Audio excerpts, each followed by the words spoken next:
MNC Interview Question and Answer series. If you are interested to see the same video in Hindi, link is in the video description. Hello everyone, I welcome in my YouTube channel. Now this is the example which was asked during the interview session. The interview was given by one of my student. He sent me that, ma'am, this is the code was asked during my interview. You can share it on your YouTube channel, so our other developers can get a chance to get the knowledge regarding the oops concepts. So here is the examples, and this is the code was asked, and the interval asked that what will be the method, which method is. See, currently I'm showing this code in the Visual Studio, but when you give the interview, so at that time they show you this code in a notepad, and they ask you that what method will going to be executed, or it is a parent class method or a child class method, right?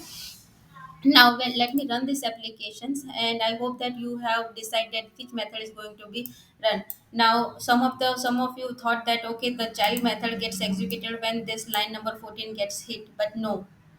Now this is the term as a. Now let me first of all give you, this is the example of a static binding, or we can say that a compile time binding, or we can say that early binding. All of them are a same. So static binding, that means that the checking is done as a compile time. So what is happening over here on line number 12, 13 over here? What is happening is that this is because of the static binding.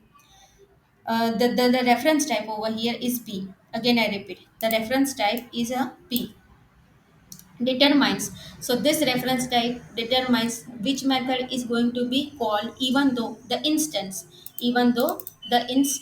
is of a type derived class b1 is a derived class and p is a base class. So this is termed as a static binding or compile time binding or early binding, right? As I said that compile time timing, that means from this line of a code, from this line it will decide that which method is going to be executed. Now the next question is going to ask that, okay, what if I'm interested to execute this method m of a derived class b1? What I supposed to do? In a previous video, or I don't know, but you have watched regarding the virtual and the overriding concepts. I have, if you haven't seen this video, in the video description I have already specified what is the use of a virtual and what is the use of a override. Please check it out, that video, so you can get the better idea and come back over here. So if you are interested to execute this method of a derived class, what you need to do, just need to make this parent class method as a virtual and the child class method as a override. And now when I run this application, then you will get the idea which method, which output will be shown to you. So now this time it is called as a parent class and child class method. Now this is the example when you use the word as a virtual and the override. Now this program will work as a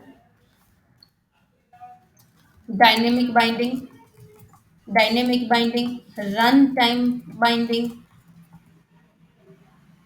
sorry, dynamic binding, runtime binding, or we can say a late binding.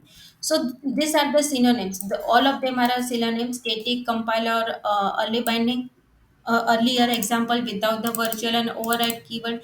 When you use the word virtual and override, that means it is a dynamic or a runtime or late binding. So the method invokes determined at runtime based on the actual object type. So this is the questions may be asked during your interview question and answers.